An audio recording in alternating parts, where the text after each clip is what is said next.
காலை வெளிச்சம். லேவியராகமம் 23ஆம் அதிகாரம் 26 முதல் கொண்டு 32 வசனங்கள். பண்டிகை 6 யோம் கிப்பூர் பாகம் 2.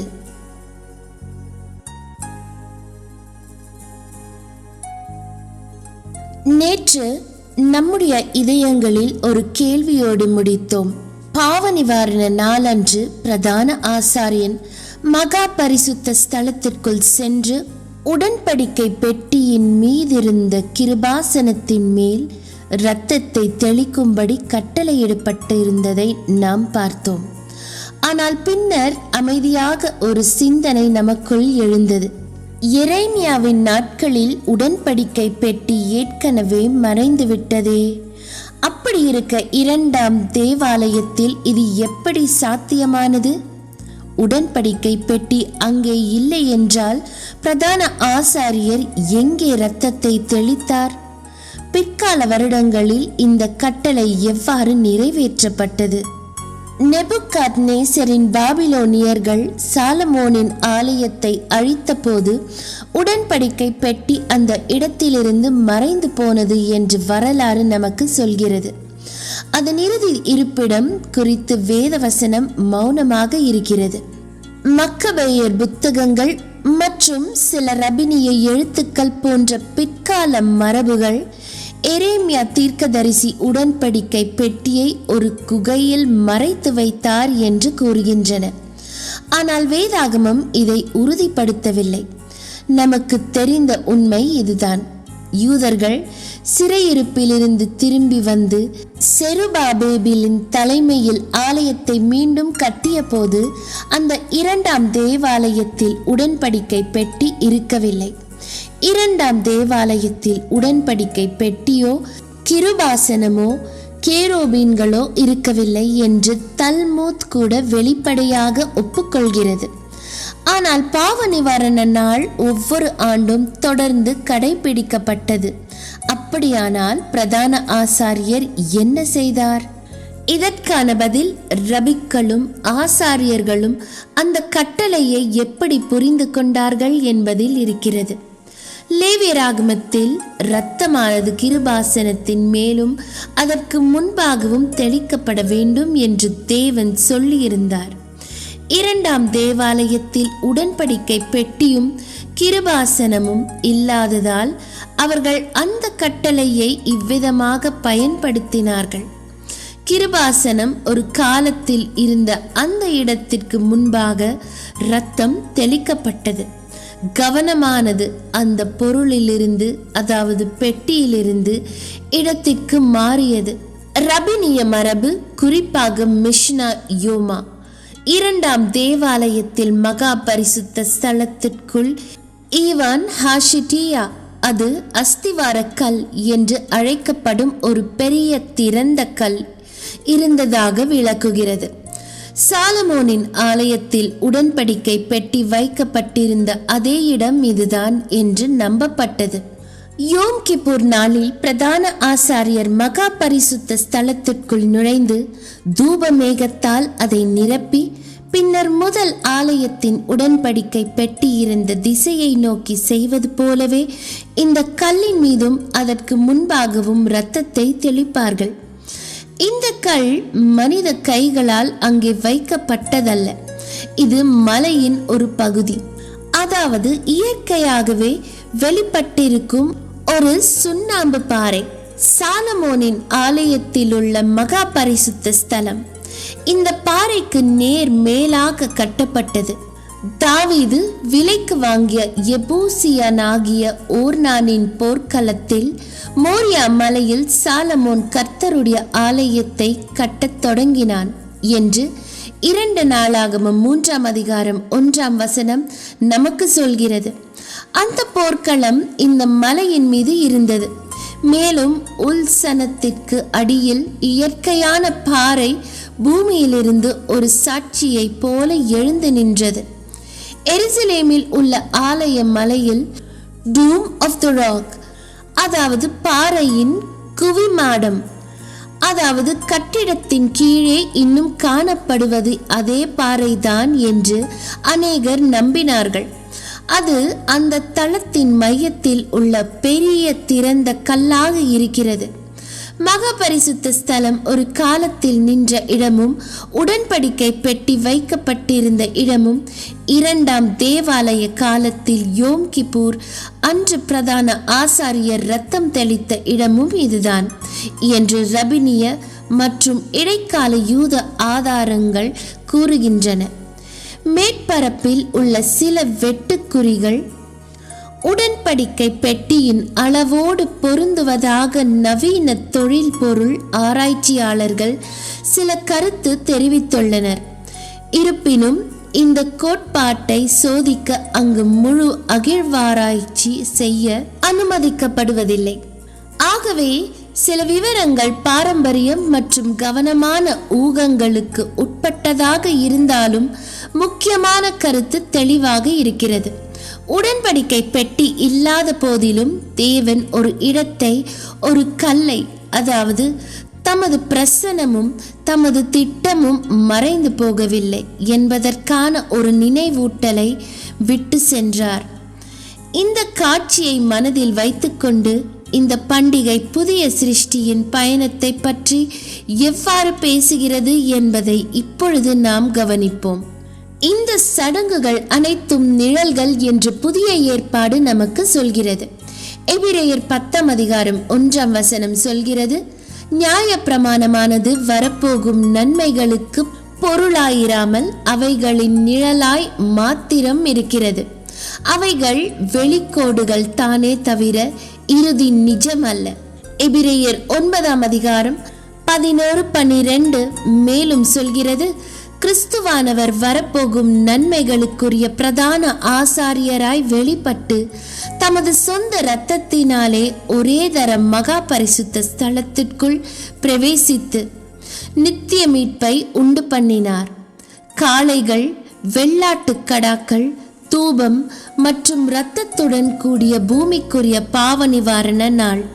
கிறிஸ்துவர்கள் தங்கள் பயணத்தின் முடிவில் கிறிஸ்து அவர்களுக்கு பூச போகும் ஒரு மேலான மற்றும் இறுதி பாவ நிவாரணத்தின் தீர்க்கதரிசி காட்சியாக இருந்தது. ஒருவர் உண்மையாகவே கிறிஸ்துவுக்குள் இருக்கும் பொழுது அவர் ஒரு புதிய சிருஷ்டியாக மாறுகிறான் என்று வேதம் சொல்கிறது. இப்படி இருக்க ஒருவன் கிறிஸ்துவுக்குள் இருந்தால் புது சிருஷ்டியாய் இருக்கிறான். பழையவைகள் ஒழிந்து போயின, எல்லாம் புதிதாயின. எல்லாரையும் மீட்கும் பொருளாக தம்மை ஒப்புக்கொடுத்த கிறிஸ்துவின் மீட்பின் கிரயத்தின் மீதான விசுவாசத்தினால் இந்த மாற்றம் தொடங்குகிறது. அந்த விசுவாசத்தினால் விசுவாசி இப்பொழுது நீதிமானாக்கப்பட்டு தேவனுடைய பார்வையில் நீதிமானாக எண்ணப்படுகிறான். ஆனாலும் இந்த புதிய சிருஷ்டி இன்னும் ஒரு வீழ்ச்சியடைந்த உலகத்தின் வழியாகவே நடக்கிறது. இன்னும் ஒரு அழிவுள்ள சரீரத்தையே கொண்டிருக்கிறது.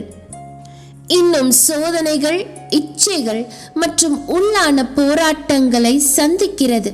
மனமாற்றத்தோடு பயணம் முடிந்து விடுவதில்லை, அது இப்போது தான் தொடங்குகிறது. பண்டிகைகள் இந்த பயணத்தை எவ்வாறு விவரிக்கின்றன என்பதை நாம் ஏற்கனவே பார்த்தோம். பஸ்கா பண்டிகை இரத்தத்தினால் உண்டாகும் மீட்பை காட்டுகிறது. புளிப்பற்ற அப்பம் பண்டிகை பாவத்திலிருந்தும் பழைய பழக்கங்களில் இருந்தும் சுத்திகரிக்கப்படுவதை காட்டுகிறது. வாட்கோதுமையின் முதற்பலன் பண்டிகை தேவனுக்கு திரும்ப கொடுக்கப்பட்ட ஒரு வளர்ச்சியை காட்டுகிறது.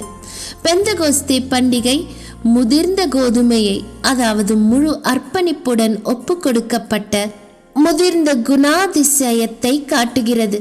எக்கால பண்டிகை எச்சரிக்கையையும் அழைப்பையையும் தொனிக்கிறது. பயணம் அதன் இறுதி கட்டத்தை நெருங்கிவிட்டது.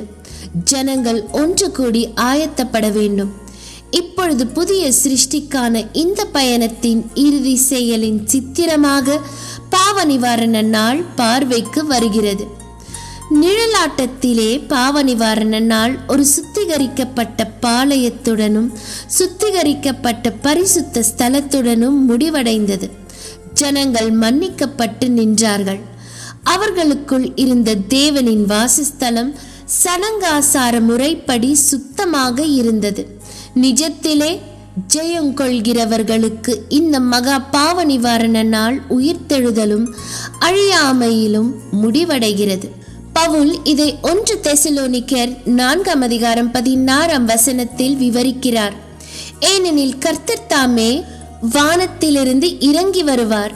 அப்பொழுது கிறிஸ்துவுக்குள் மரித்தவர்கள் முதலாவது எழுந்திருப்பார்கள். மீண்டும் 1 கொரிந்தியர் 15:51-53 அவர் சொல்கிறார், நாம் எல்லோரும் நித்திரை அடைவதில்லை, ஆகிலும் நாம் எல்லோரும் மறுரூபமாக்கப்படுவோம். இந்த அழிவுள்ளது அழியாமையையும் தரித்து கொள்ள வேண்டும். வெளிப்படுத்தின விசேஷம் இதை முதலாம் உயிர்த்தெழுதல் என்று அழைக்கிறது. மற்றும் முதலாம் உயிர்த்தெழுதலுக்கு பங்குள்ளவன் பாக்கியவானும் பரிசுத்தவானுமாய் இருக்கிறான். இவர்கள் மேல் 2ஆம் மரணத்திற்கு அதிகாரமில்லை என்று சேர்க்கிறது. அந்த தருணத்தில் கிறிஸ்துவின் மீட்பின் கிரியத்தின் பலன் ஜெயங்கொள்கிறவர்களுக்கு முழுமையாக பயன்படுத்தப்படுகிறது. அவர்களுக்குள் இனி பாவமில்லை, இனி மரணமில்லை, இனி அழிவு இல்லை. பூமியில் புதிய சிருஷ்டியின் பயணம் அதன் இறுதி புள்ளியை அடைகிறது. அழியாத, கரைப்படாத தேவனோடும் அவருடைய குமாரனோடும் முழுமையாக ஒன்றிணைந்த நிலை. நிழல் எதை சுட்டி காட்டியதோ அங்கே அவர்கள் நிற்கிறார்கள். பூமிக்குரிய உடன்படிக்கை பெட்டி அல்லது அஸ்திவார கல்லின் முன் அல்ல, மாறாக தேவனின் பிரசன்னத்திலேயே நிற்கிறார்கள். வேதம் இந்த கூட்டத்தாரை ஜெயங்கொள்கிறவர்கள் என்று அழைக்கிறது. 1 யோவான் 5:4-5 சொல்கிறது, தேவனால் பிறப்பதெல்லாம் உலகத்தை ஜெயிக்கும். நம்முடைய விசுவாசமே உலகத்தை ஜெயிக்கிற ஜெயம். இயேசுவானவர் தேவனுடைய குமாரன் என்று விசுவாசிக்கிறவன் எவனோ அன்றி உலகத்தை ஜெயிக்கிறவன் யார்? ஜெயங்கொள்கிறவர்கள் என்பவர்கள் தங்கள் சொந்த பலத்தால் வலிமை பெற்ற ஒரு சிறப்பு மேல்தட்டு வர்க்கத்தினர் அல்ல.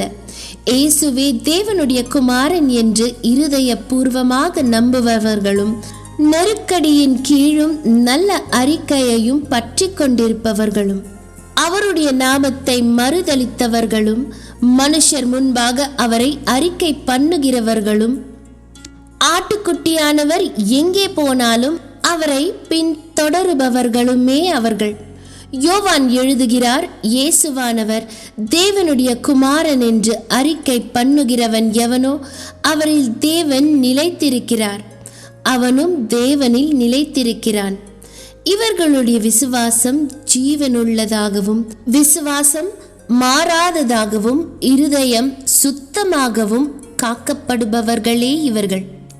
புதிய சிருஷ்டியை பொறுத்தவரை பாவ நிவாரண நாள் என்பது வெகு தொலைவில் உள்ள எதிர்காலத்தை பற்றிய போதனை மட்டுமல்ல, அது இப்போதைய அன்றாட வாழ்க்கையை வடிவமைக்கிறது. நியாயப்பிரமாணத்தின் கீழ் இஸ்ரேலர் அந்த நாளில் தங்கள் ஆத்துமாக்களை தாழ்மைப்படுத்த வேண்டும் என்று சொல்லப்பட்டது. ஆவிக்குரிய ரீதியில் இது மனத்தாழ்மை, சுய பரிசோதனை மற்றும் விரைவான மனம் திரும்புதலை சுட்டி காட்டுகிறது. நம்மை நாமே நிதானித்து அறிந்தால் உலகத்துடனே நியாய தீர்க்கப்பட மாட்டோம் என்று 1 கொரிந்தியர் 11:31-32 பவுல் சொல்கிறார். புதிய சிருஷ்டி மென்மையான மனசாட்சியை காத்து கொள்ளவும் பாவம் தென்பட்டவுடனேயே அதை விட்டு திரும்பவும் தேவனுடைய கரத்தின் கீழ் தாழ்ந்து பணியவும் கற்றுக்கொள்கிறது. இயேசு கிறிஸ்து வெளிப்படும் பொழுது உங்களுக்கு அளிக்கப்படும் கிருபையின் மேல் பூரண நம்பிக்கையுள்ளவர்களாயிருங்கள் என்று பேதுரு நமக்கு அழைப்பு விடுகிறார். முழுமையான பாவ நிவாரண நாள் என்பது நமக்கு நம்பிக்கையின் நங்கூரமாகவும் நமது தற்போதைய நடக்கையின் தரநிலையாகவும் மாறுகிறது. நியாய பிரமாணத்தின் கீழ் பாவ நிவாரண நாள் 7ஆம் மாதமாகிய திஷ்ரி மாதத்தின் 10ஆம் நாளில் நிர்ணயிக்கப்பட்டது. அது பரிசுத்த சுழற்சியின் இறுதியை ஒட்டி அமைந்திருந்தது. நிஜத்திலே நமது பிரதான ஆசாரியராகிய கிறிஸ்து ஏற்கனவே தமது சொந்த இரத்தத்தினாலே மகா பரிசுத்த ஸ்தலத்திற்குள் பிரவேசித்திருக்கிறார். அவருடைய சரீரமாக விவரிக்கப்படும் சபை தங்கள் சரீரங்களை ஜீவபலியாக ஒப்புக்கொடுத்தும் அவருடைய நிந்தையை சுமந்து பாளையத்துக்கு புறம்பே சென்றும் இப்பொழுது அவருடைய தியாக பாதையில் பங்கு கொள்கிறது. இந்த பாதையில் முடிவில் பவுல் முடித்தது போல சிறுமந்தை ஜெயங்கொள்கிறவர்கள் வெளிப்படுத்தின விசேஷம் 14ஆம் அதிகாரம் 1 முதல் கொண்டு 5ஆம் வசனங்களில் சொல்லப்பட்ட 1,44,000 பேர் தங்கள் ஓட்டத்தை முடித்திருப்பார்கள். அப்பொழுது மீட்பின் கிரியத்தின் முழு மதிப்பும் முதலாம் உயிர்த்தெழுதலில் அவர்களுக்கு பயன்படுத்தப்படும். இவ்விதமாக அடையாளமாக இருந்த பாவ நிவாரண நாள் பூமியில் புதிய சிருஷ்டியின் பயணத்தின் முடிவு வரை முன்னோக்கி நீளமாக உள்ளது. அந்த நேரத்தில் அவர்களின் தியாகம் முடிந்தது, அவர்களின் சோதனை முடிந்தது மற்றும் அவர்களின் பாவ நிவாரணம் முழுமையாக பயன்படுத்தப்பட்டது, வேலை ஏற்றுக்கொள்ளப்பட்டது என்பதற்கு அடையாளமாக பிரதான ஆசாரியர் மகா பரிசுத்த ஸ்தலத்திலிருந்து ஜீவனுடன் வெளியே வந்தது போல அவர்களும் மகிமையில் கிறிஸ்துவுடன் உயர்த்தப்படுவார்கள். பூமிக்குரிய மகா பரிசுத்த ஸ்தலத்தில் இருந்த கல், மறைந்து போன உடன்படிக்கை பெட்டி, தெளிக்கப்பட்ட இரத்தம், தாழ்த்தப்பட்ட மக்கள் ஆகிய அனைத்தும் அவைகளுக்கு அப்பால் உள்ள இந்த தருணத்தை, அதாவது மண் மகிமையாக மாறும் குற்ற உணர்வு புத்திர சுவிகாரத்தால் மாற்றப்படும் மற்றும் தேவனுடைய குடும்பம் அவருடைய பிரசன்னத்தில் இளைப்பாறுதலோடு நிற்கும் தருணத்தை சுட்டி காட்டுகின்றன. இன்னும் பார்க்க வேண்டியது அதிகம் இருக்கிறது. இந்த பண்டிகை 7வது மாதத்தின் 10வது நாளில் வருகிறது. வேதத்தில் இந்த 2 எண்களும் ஆழமான அர்த்தத்தை கொண்டுள்ளது. பயணத்தின் முழுமை மற்றும் சோதனையை பற்றி இந்த இடத்தில் வரும் 10 மற்றும் 7 எண்கள் எவ்வாறு பேசுகின்றன?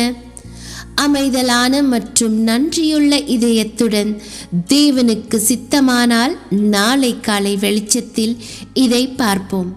கிறிஸ்துவின் நாமத்தில் பிதாவே, ஆமேன்.